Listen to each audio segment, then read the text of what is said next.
Good afternoon and welcome to Webinar Wednesday. Today we are joined by Healthmark Industries Special Products Manager Jahan Azizi. Webinar Wednesday would like to thank our sponsor Healthmark Industries. Since 1969, Healthmark Industries has developed and marketed innovative solutions to aid healthcare facilities in the delivery of surgical instruments and other life-saving medical devices to patients. Healthmark Industries' mission is to continue to innovate, continue to support, and continue to serve the healthcare provider industry and support services that make it possible to deliver quality healthcare. Visit hmark.com for more information. Just a quick reminder to save the date for our full MD Expo. We're headed to the Caribe Royale Hotel in Orlando, Florida from October the 29th to the 31st. So please join us for 3 days of education, networking, and the latest advances in medical technology products and services. Registration is now open, so for more details, please visit mdexposhow.com. Today's webinar is eligible for 1 CE credit from the ACI, and you can obtain your CE certificate by completing the post-webinar survey, which will be emailed 1 hour after the completion of today's webinar. Now, you must complete the survey to receive your 1 CE credit, and you will be able to download the certificate directly from your computer once the survey is submitted. If you have any questions, you can reach us at webinar@mdpublishing.com. Let's kick off today's webinar by giving away one of our Webinar Wednesday t-shirts to the attendee that can tell me the answer to the following trivia question. June is National Aquarium Month. Where is the largest aquarium in the US? Answer now using the questions feature on your dashboard, and I'll reveal the answer at the end of the webinar. We'll be wrapping up today's presentation with a live Q&A, so please submit your questions anytime using the questions feature on the webinar dashboard. As I mentioned earlier, our presenter today is Jahan Azizi, and he will be discussing is cavitation energy effectively reaching throughout the ultrasonic tank, with particular attention to multi-level tanks. Jahan, you may begin whenever you're ready. Good, thank you, appreciate that, and happy day to everybody else. As Linda mentioned, that this is Jahan Azizi. I'm a certified biomedical equipment technologist. I'm a special project manager with Healthmark Industry, and we're located in Fraser, Michigan. In the past 30 years, I have worked in healthcare setting, for medical device manufacture, and for Food and Drug Administration as well. So our topic today is cavitation energy effectively reaching throughout the ultrasonic tank? And we're going to pay particular attention to the multi-level sonic tanks. So again, disclosure, I'm employee of Healthmark Industry. We're located at Fraser, and we manufacture medical devices, and no compensation was given to me. And all opinions of this presentation are mine. And this presentation is really intended to be used as training guide or promotion. Before using any medical device, review all the relevant package insert with particular attention to the indication for use, counterindication, warning, and precaution, and the steps for the use of the device, or IFU. So what we have, as Linda mentioned, that Healthmark policy is to provide our customers and our healthcare community with the highest quality, state-of-the-art medical products, and support that, provide that. So basically, the goal of this presentation is to provide that high quality service to our customers and public. So our objectives for today's are, how does the ultrasonic cleaning machine work? And how does the cavitation process dislodges debris and removes soil from joints, crevices, lumen, and other areas that are difficult to clean using other methods? And what are the differences between a single level and multi-level ultrasonic machines? And why do we need to test and measure cavitation? And what are the standards for testing and measuring cavitation? And finally, how to test for the presence of cavitation in our level of multi-level ultrasonic machine. So before we start, we want to know that, do you have an ultrasonic machine in your facility? That's a poll question. And it's good to know if you're talking to the right audience. I'll give the attendees a couple more seconds, Jahan, Sure. to answer, and then I will close. Okay.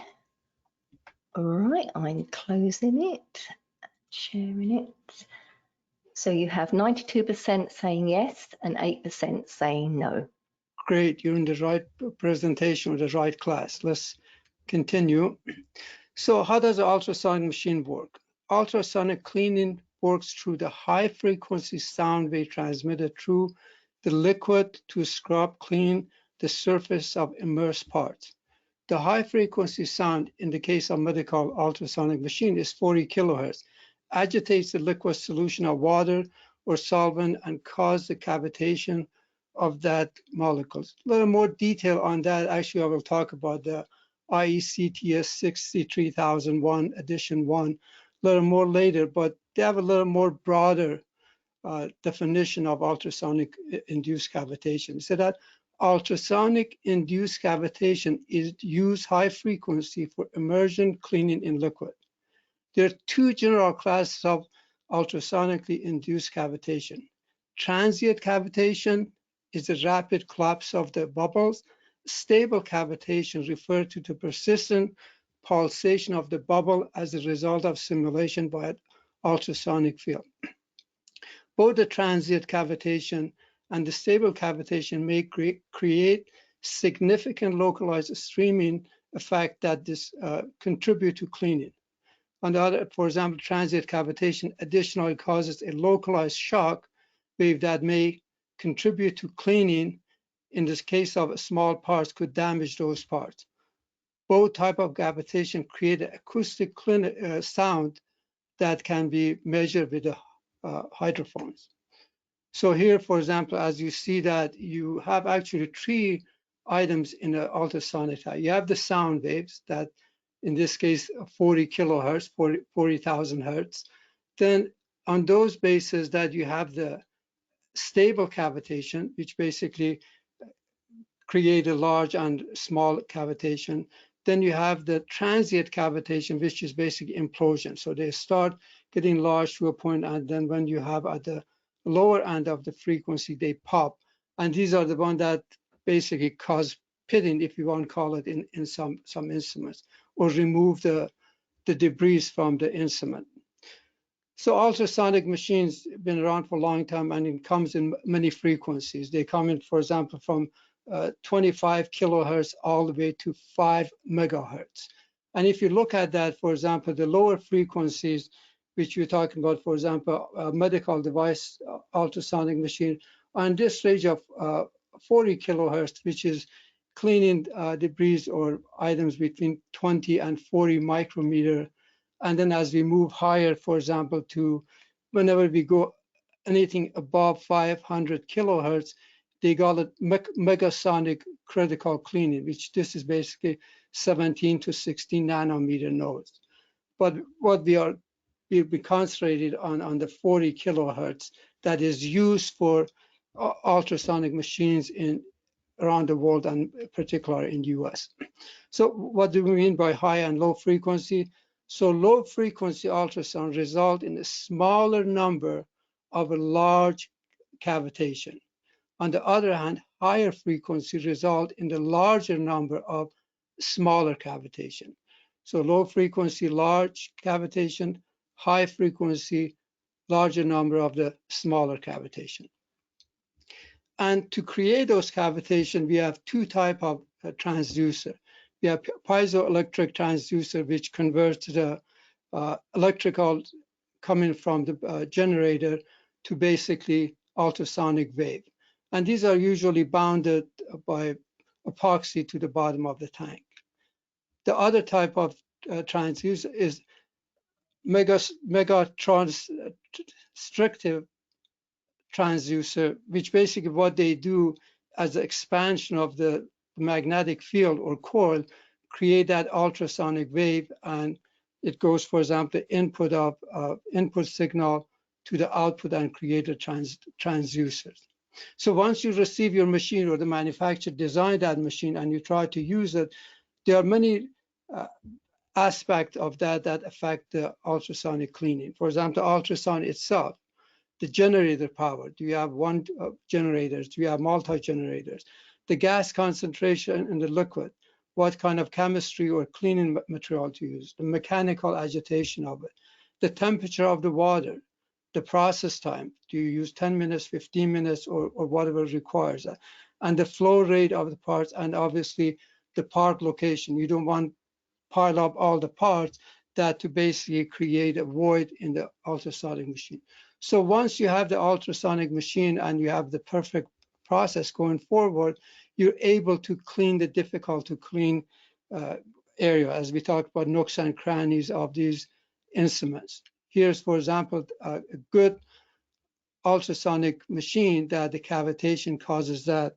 I'm going to play that again just to miss it and pay attention to these areas to see what happened when the cavitation take effect. So as you see that ultrasonic cavitation remove all the soils and debris from the nooks and crannies of that, and you can see even expanding to the other part of that.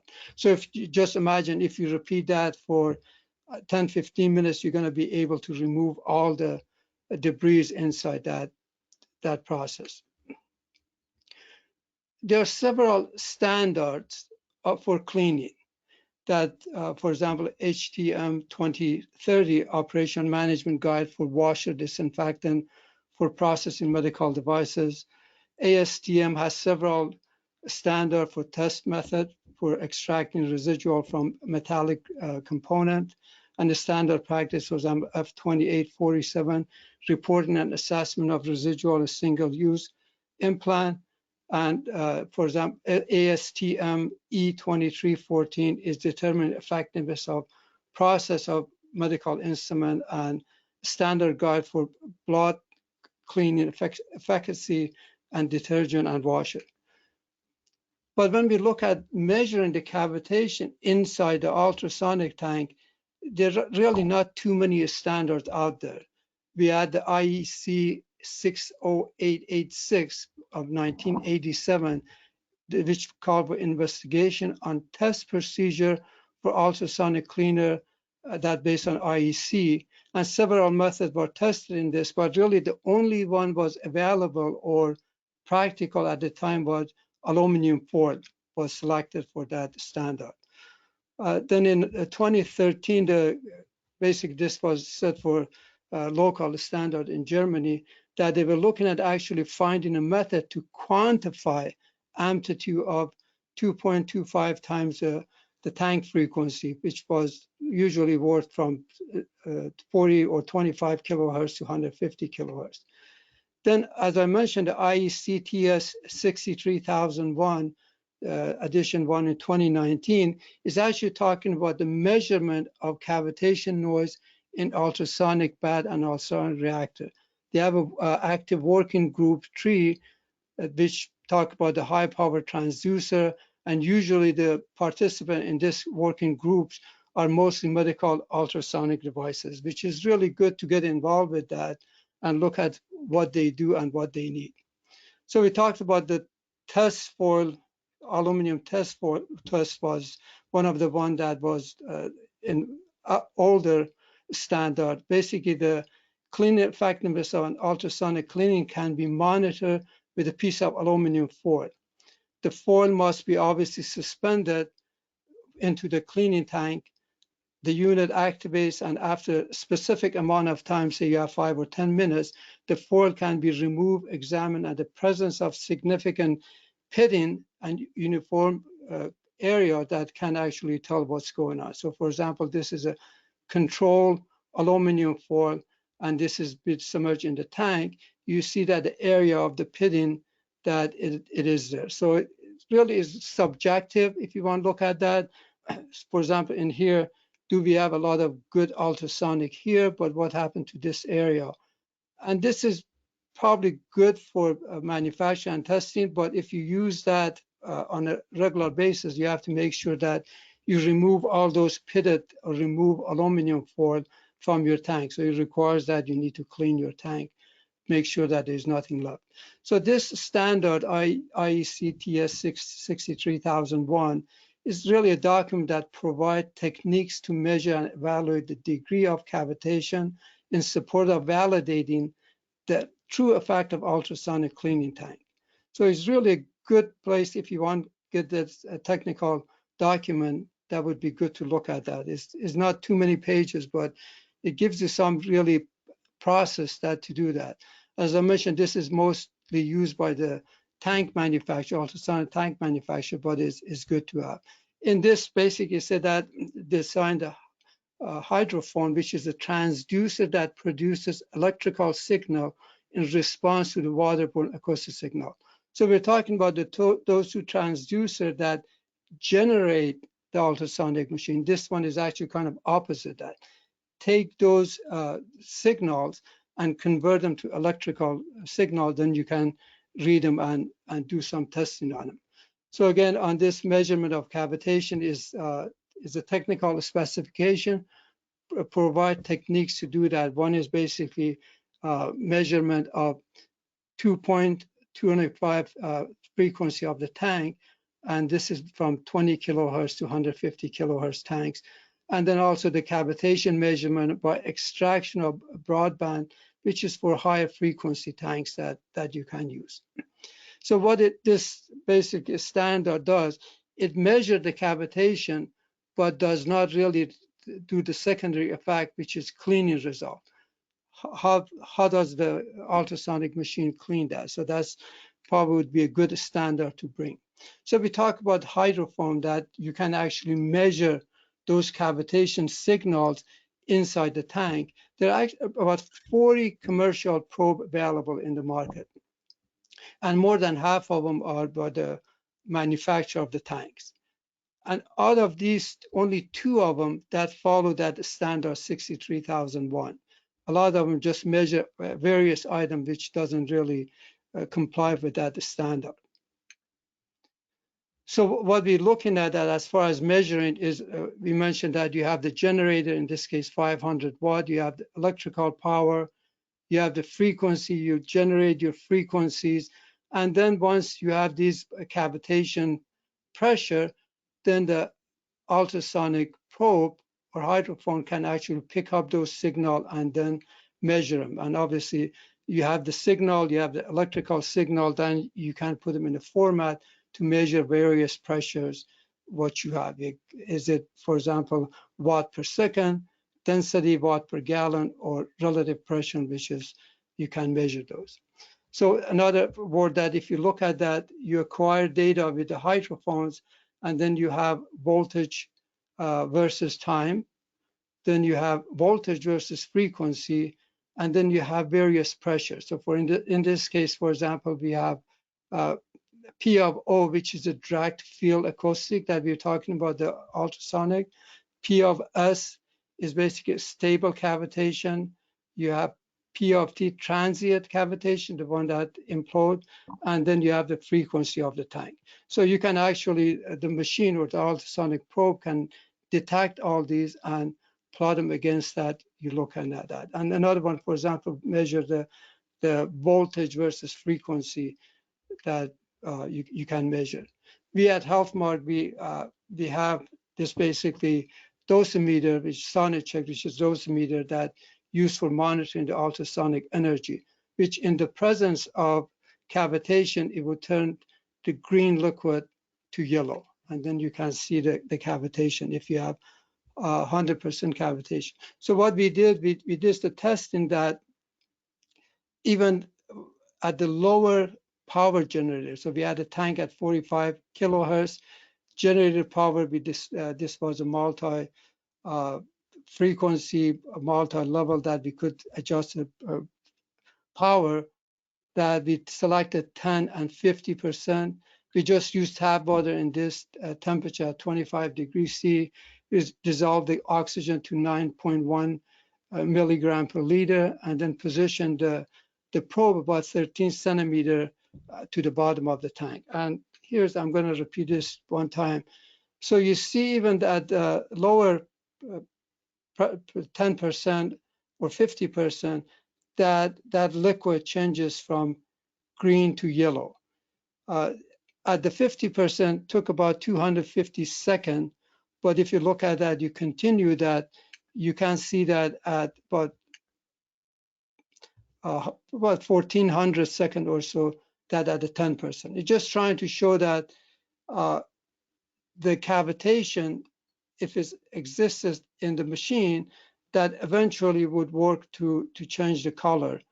You may have to do longer. And this is just going to show that if you have your instruments, that you make sure that you have adequate time to get the cavitation effectively reach on those. So our clinical affairs team at Healthmark provides consultative practice review, or CPR.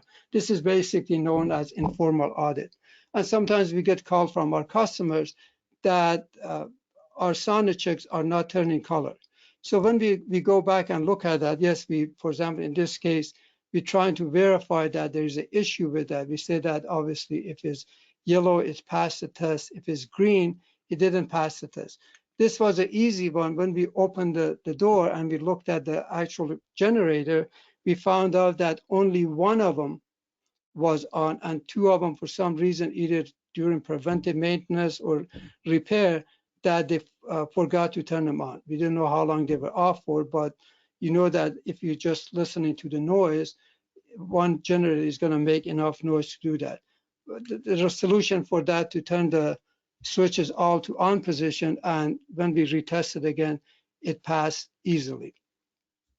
So we talked about the various transducers. So if you have the piezoelectric transducer, they usually attach to the bottom of the tank. So in this case, we had similar issue that it was making noise because still they were functioning, but they were not sending the ultrasonic waveform to the bottom of the tank. So it wasn't really working on cleaning the instruments adequately. So in this case, that obviously this needs to be sent for repair and see if the ultrasonic transducer, the piezoelectrics, are good, and put them back. But the point of it is that we don't know how long that was going on for, because probably these didn't all come out at the same time, but when we looked at it at that time, we saw this photo. So the poll question is that, do you test for cavitation in your ultrasonic bag each day the machine is used?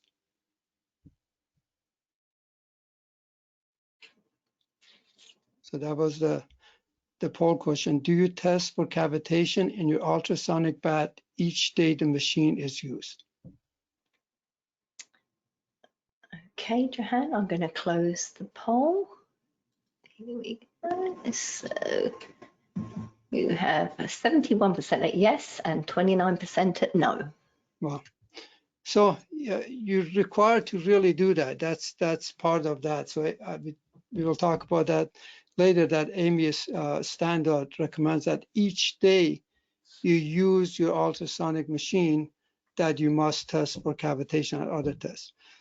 But more important, on those machines that what we had, some of the piezoelectric transducers was detached, and the one that was off, so that really part of the quality management system, that you need to do three things. You need to obviously do IQ, OQ, PQ, which is fundamentally is about having safe and effective medical device.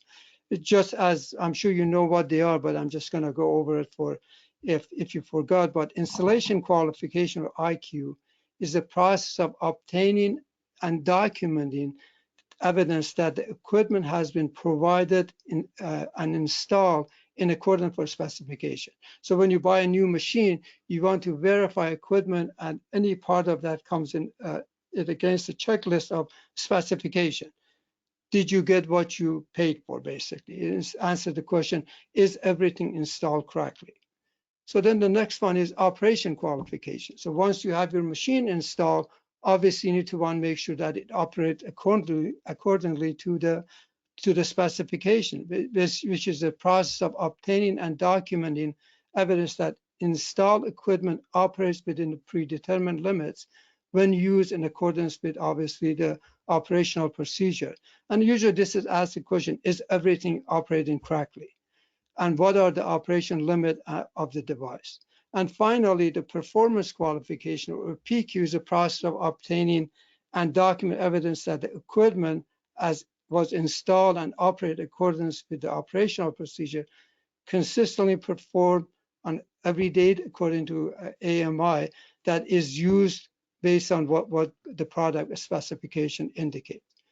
So I'll be talking about that for the 29% that they're not doing the daily test. ANSI AMI ST79 state that depending on your ultrasonic cleaner, you will need to do the following type of test each day the ultrasonic cleaner is used. Obviously, you need to test for cavitation in ultrasonic.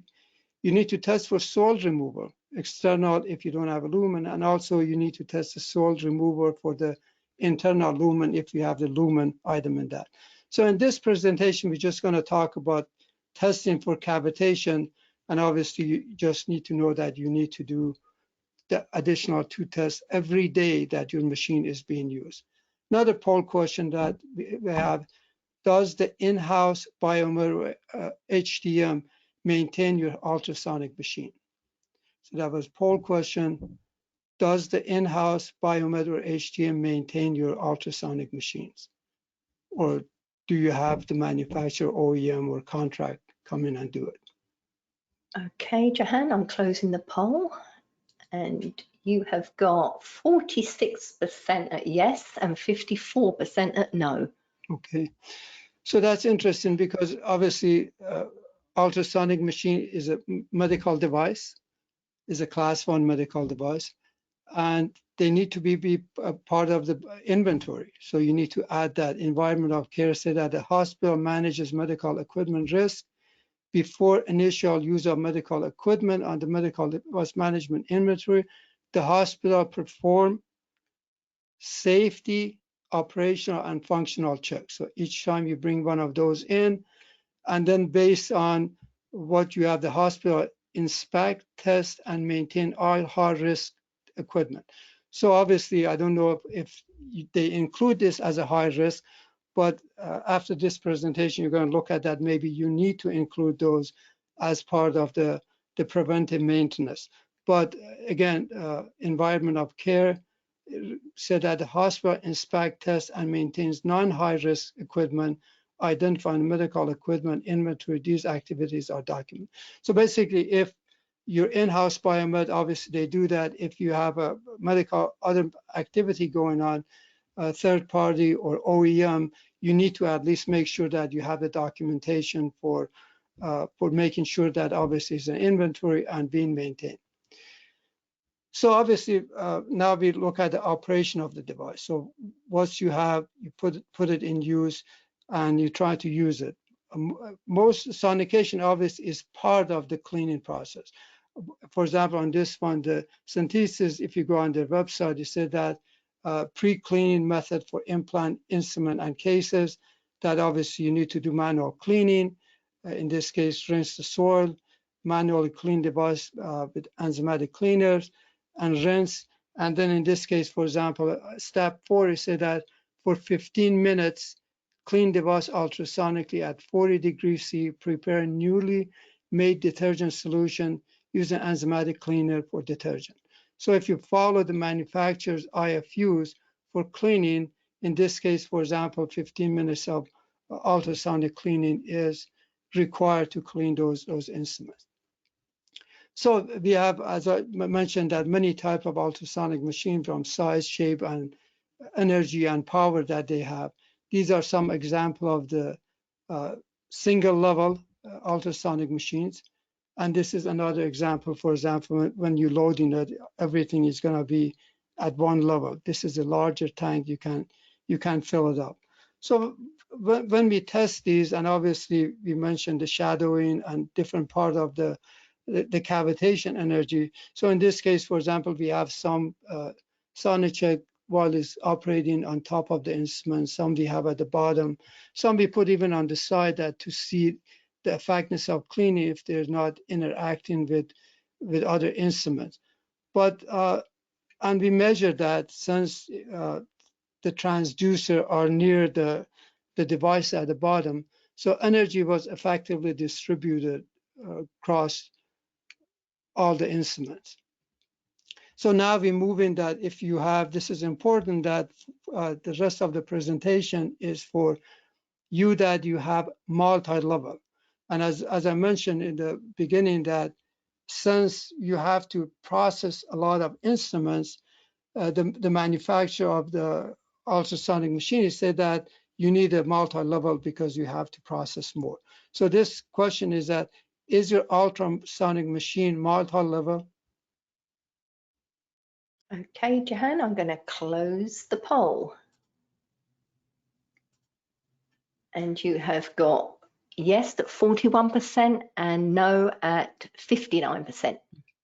So for the 49% or half of you, there are obviously several of these multi-level ultrasonic machines that they come in various shape.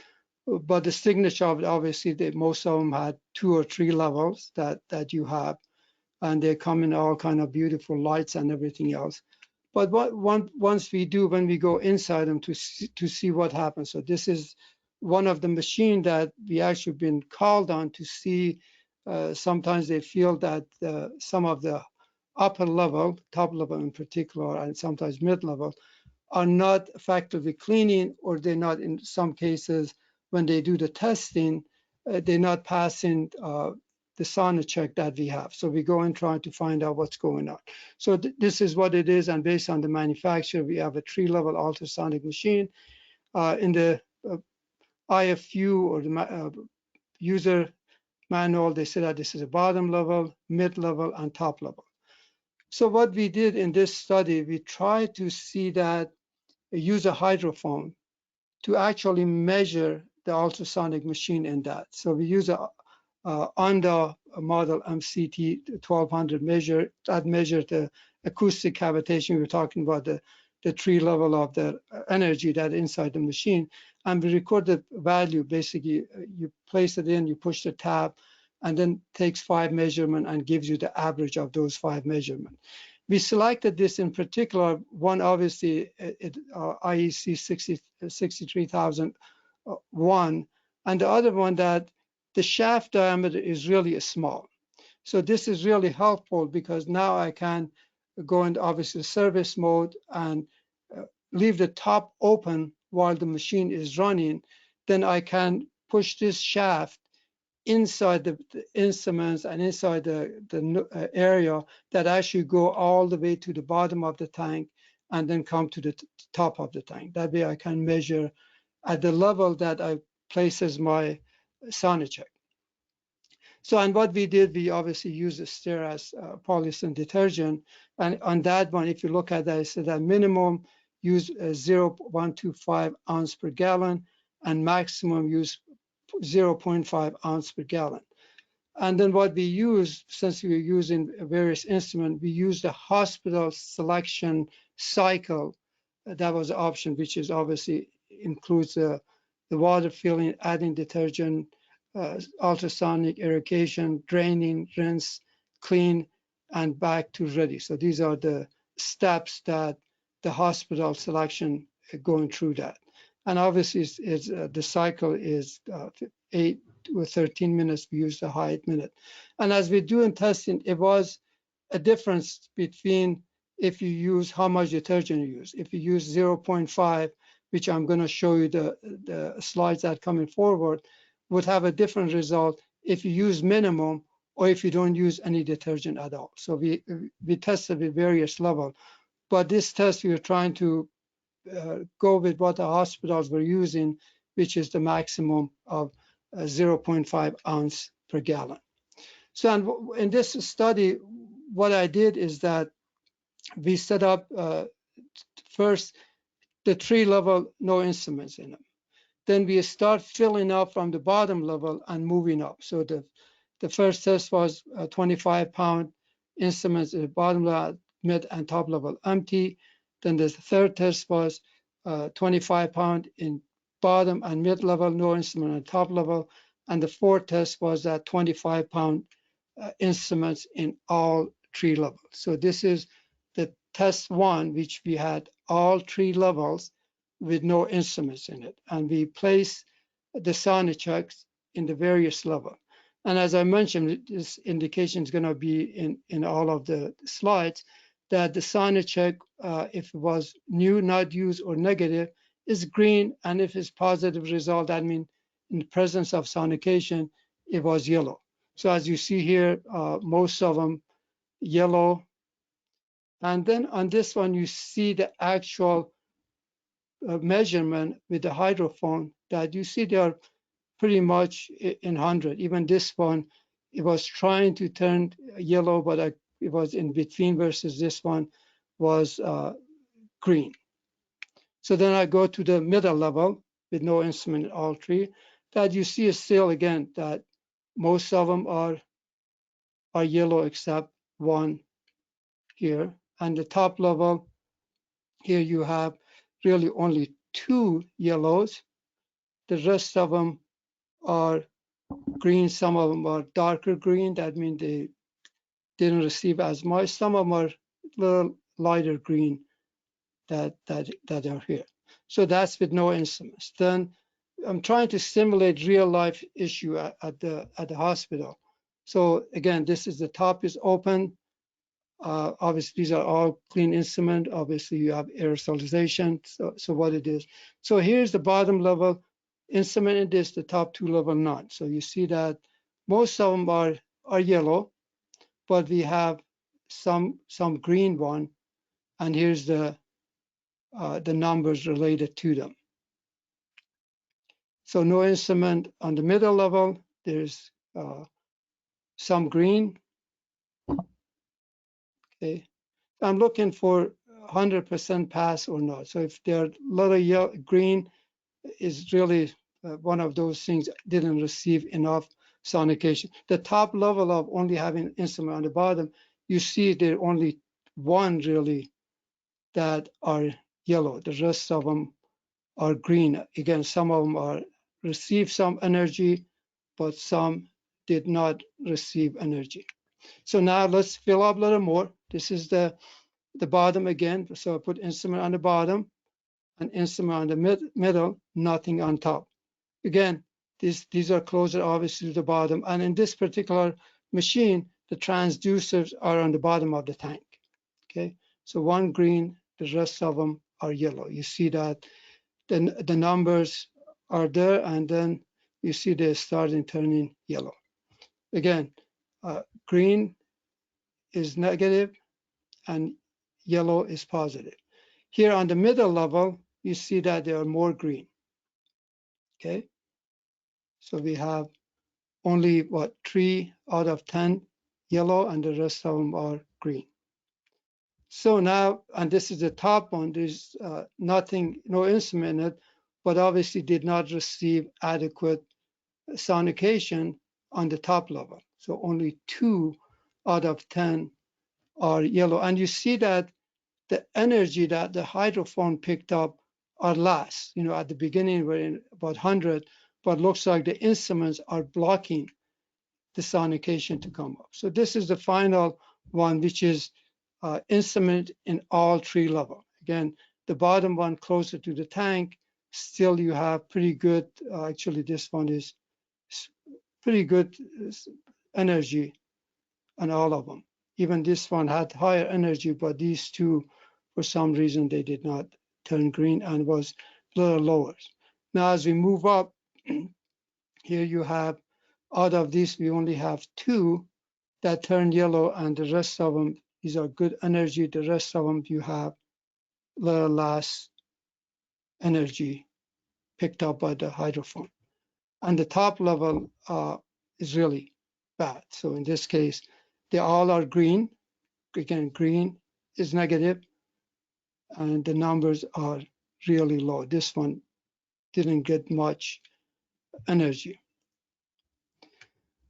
So when we're looking at that, say that, well, what's going on? This one, we did this test, and as we go to the hospitals, we see some of those. Then one of the particular hospital, they couldn't pass the sonic test, and they actually bought one of these hydrophones, and they were measuring. They decided to really follow the the approach that they use for the Da Vinci, which on the Da Vinci cycle, as you know, that this particular machine has 3 cycles. You have a hospital, which I use for various instruments, lumen for instrument that you have with lumen in them, and Da Vinci obviously did it. In this case, this manufacturer decided that for Da Vinci, the tray type can be mixed for all of them, but only the bottom and middle tray will be clean for Da Vinci instrument. So when you select the Da Vinci, it only fills up to the bottom and mid level. So this hospital decided to use 2 bottom and mid level for all their cleaning. So then you're talking about that, okay, at what level is going to turn green? So if I select, say, 10 minutes, so what we did, we bought an ultrasonic machine that you can actually vary the frequency to various level, and also varies the wattage. So I could go 10%, 20%, and so forth. So in this case, I decided to just check to see at what level these are not going to turn green, and obviously measure. So at 100%, obviously within 2 minutes, they were all yellow, but I selected time for 10 minutes to see how it works. At 50% power, no problem. They all did really good at.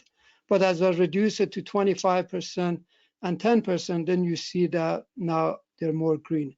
And in this case, it was interesting that the one that was really green was actually on the bottom of it near the drain plug. So that was an issue that we had, was the drain plug obviously there's not enough transducer near that to clean them. So really, even at 10%, you're gonna be able to see some cavitation, and the sonic change would do that. So obviously, there are, as I mentioned, a lot of products out there. Stephen Kovac, one of our educators, did a study and published it in 2019. And his test was that because some of the hospitals saying that it doesn't pass on this, but it passes on the other product. So he came up with this clever approach of basically mason jar test, that he put the 4 products in these mason jars and shaking them, and 3 out of 4, they actually pass the cavitation. So I said that, wow, he must have a magic mason jar. Maybe we should make those enlarged and sell them to hospital for sonication. But there's no sonication in that. It's just agitation of the fluid caused these to basically pass the test. So he tested them at 77 degrees or 25 degrees Celsius, at 38 degrees or 100 degrees. And really 3 out of the tests, and he did 3 tests, test 1, test 2, test 3. Only one, which was the sonic check, that failed, didn't change color. The other 3 passed what they were asking for. For example, one of them was a blue coloring removed, one of them had a pink coloring removed, and one of them the slight hint of blue coloring, which they were basically show that the mason jar cleaned these instruments. So he has this published, and I recommend that. It is on the AMI publication in 2019. It's good to look at that to see what's going on that. So in conclusion for this presentation is that obviously removing debris is a critical step in reprocessing of reusable medical instrument. And the ultrasonic cleaner, we pay a lot for it, is one of the most used cleaning equipment in the medical industry. And the cavitation process with the 3 process within that ultrasonic machine, as you saw in that video, dislodge and remove the soil from joint, crevices, lumens, and other areas that really difficult to clean by other methods. And as I mentioned, that United States Food and Drug Administration, or FDA, classify ultrasonic machine as class 1 medical devices. And AMI, again, recommends that cavitation testing performed daily on those days that you have the machine on. Going observing for the past 20 plus years in medical facilities, we're finding that really that testing has not been performed. And realistically, if the testing is not passing the correct test, then you're not getting clean instruments. You're not getting clean instruments, obviously you have difficulty, you have to send it back to recleaning, or you have to get a call from the operating room that your instruments are not clean. And we did a survey that 96% of the surgical facilities did not check the efficacy of ultrasonic generator. And again, for example, on that, when we're talking about testing the efficacy, do you test it empty or based on the true operational qualification? Should that be part of the IQ, OQ, PQ, that you actually test the machine the way it's going to be used? We use 25 pounds, but this manufacturer that has this machine said that you could put up to 40 pounds in each level. So that means that the machine should, if you put the sonics or anything else in it, measuring, it should pass at 40 pound per level, which is 120 pounds, with no problem, because that's where you get, the normal use out of it. And as I mentioned, that there are a lot of commercial tests are available, and based on Stephen Kovac's tests, that they are not created equal, and some of them really don't turn what is supposed to be without cavitation. And obviously, we at Healthmark believe testing should be part of the quality management system. You should test it regardless of if it's required by AMI or what have you, that you need to test them. And we're hoping that basically this presentation will help to raise up awareness that the ultrasonic equipment with medical field is not being tested or it's not being tested correctly and regularly. And moreover, the market testing are not adequate for testing. So we have some times for a question and answer. I'm hoping that I'll create some questions for you to see what's going on. So Linda, do you see the questions and you want to go ahead? Yes, I've got a few questions for you. So now the company I bought my multi-level ultrasonic machine from told me that their sonic is approved by the FDA and I must use their test to test their equipment. Is that correct? So as I mentioned that the ultrasonic machines are class 1 devices. So the term approved is not really a correct term, is not even clear. That would be a class 2 device. These are registered with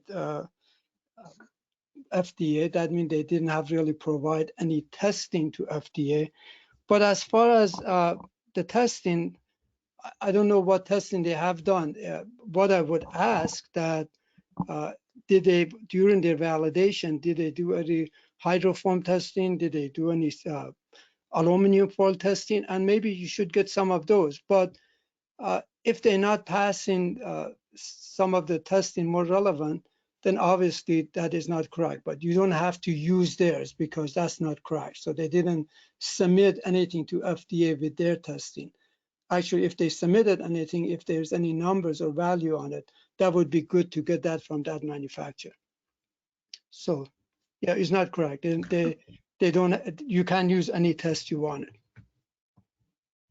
Okay, that's great. And another question I've got here is, I use SoniCheck and my top level will not pass. The company told me they do not use that test for validation of their cycles and I must use theirs. Is that true? And also, how do I buy one of those probes you talked about? So as far as the probe that what I did on most of my slides that I have where we got them from. So we purchased ours from Anda and is one of the one that really was useful for us. We have several of those 40 that we had, but the difficulty with us was that to actually fission it through the working ultrasonic machine full of instruments and basket.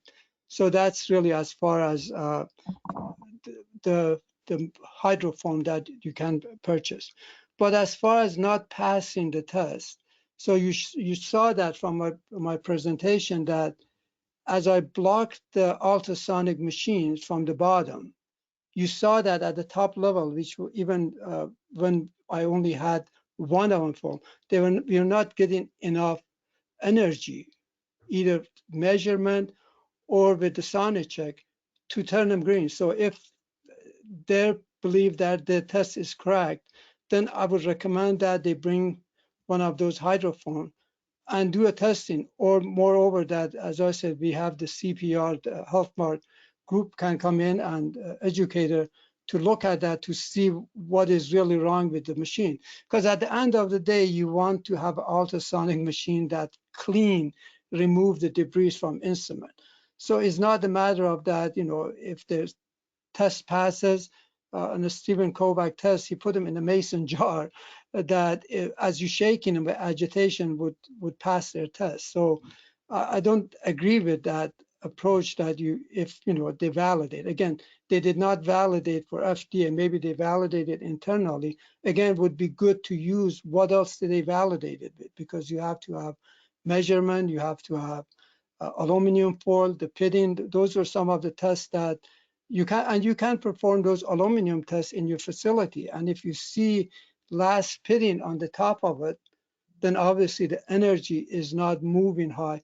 Or in those cases that we've seen that if really the transducers are getting old or not working, or they become detached from the bottom of the tank, then there's an issue with the machine. Instead of look for solving the problem, not just saying that, you know, we didn't use this for validation. So obviously the problem exists if your top level machine is not passing the test. And you're not alone. We had a few other ones that when they buy the hydroform and they test, again, some of them, one in particular, that they are not using the top level at all, just using the bottom and mid level. Okay, so have you heard of this one before? The top and middle levels of our multi-level ultrasonic machine did not pass the cavitation test. However, it passed the company's test. They said it was a power setting issue. It was set for European power. Should this have been caught during IQ, PQ, or IQ? Yeah, and that's really the true test of the IQ, OQ, PQ. I think this particular one was reported to a mod database too. I think I've seen that when they looked at that, I think, I don't know, the switch was set on 50 hertz because everything else should be equal, 50 hertz versus 60 hertz, or whatever power level they had required, because I believe the manufacture of that is overseas and then they ship them to US. That should have been cut during IQ, OQ, PQ. In particular, if they loaded truly operational with instruments in it and made the measurement, whatever they use. So it should have been caught through that. That's why it's important that for those of you who don't have a biomed group, that you make sure that you have that biomed group to make sure that they do include it in their process. Okay, and another question here is, I have filed an FDA MAUD report that my multi-level sonic does not pass a cavitation test on the top level. I've not been contacted by FDA yet. Does the FDA contact reporters for additional information? So on that, put up my FDA employee hat. So FDA receive hundreds of thousands report a year. So if, again, this is ultrasonic machines are class 1 medical devices, they usually, especially the past couple of years, they've been, due to the COVID and what have you, that they've been working remotely or shorter staff, that they probably attention was more for the class 3 and high risk devices.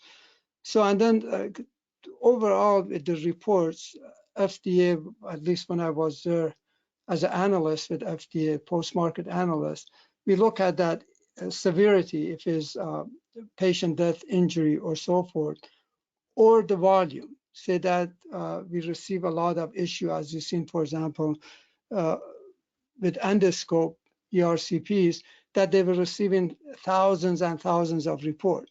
So in this case, although the endoscope is not a class 3 medical device, received some attention because of the volume.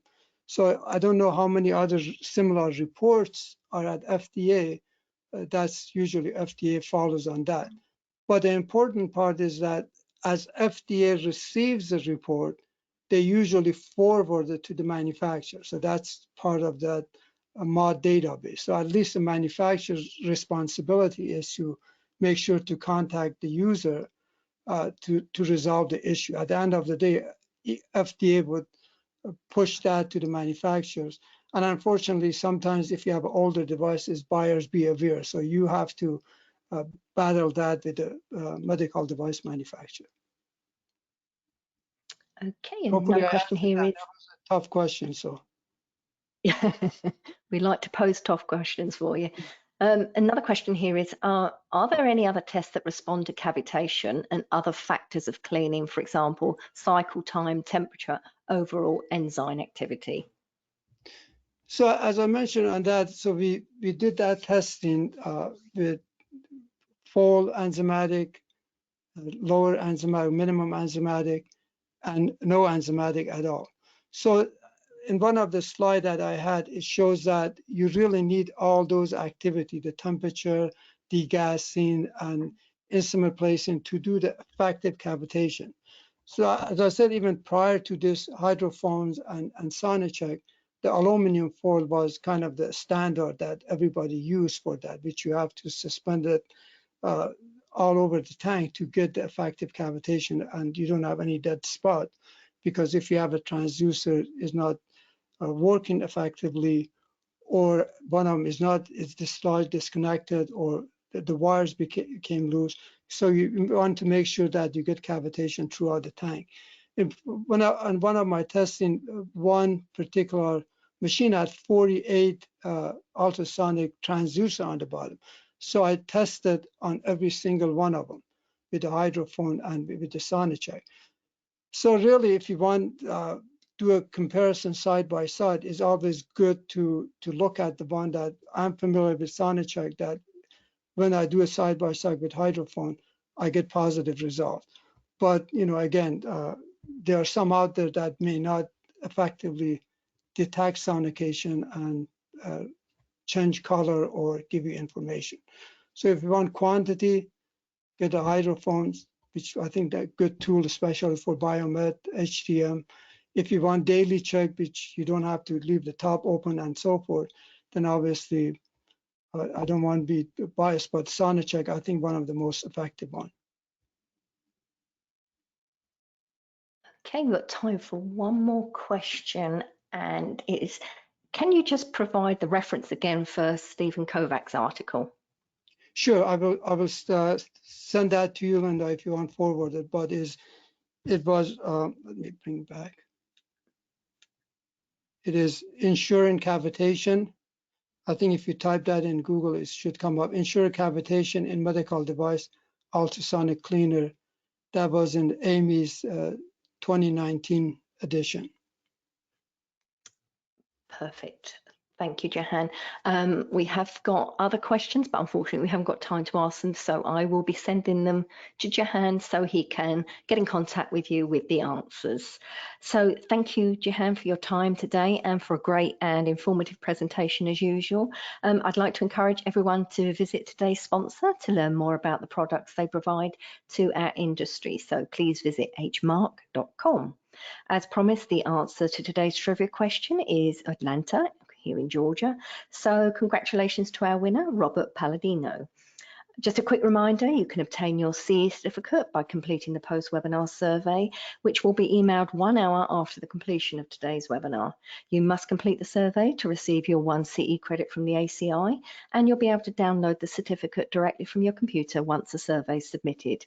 If you have any questions, you can reach us at webinar@mdpublishing.com. We'll be back next week with another webinar, so please visit webinarwednesday.live for more details and, of course, complimentary registration. Thank you once again for your time today, everyone, and I hope you enjoy the rest of your day. Thank you.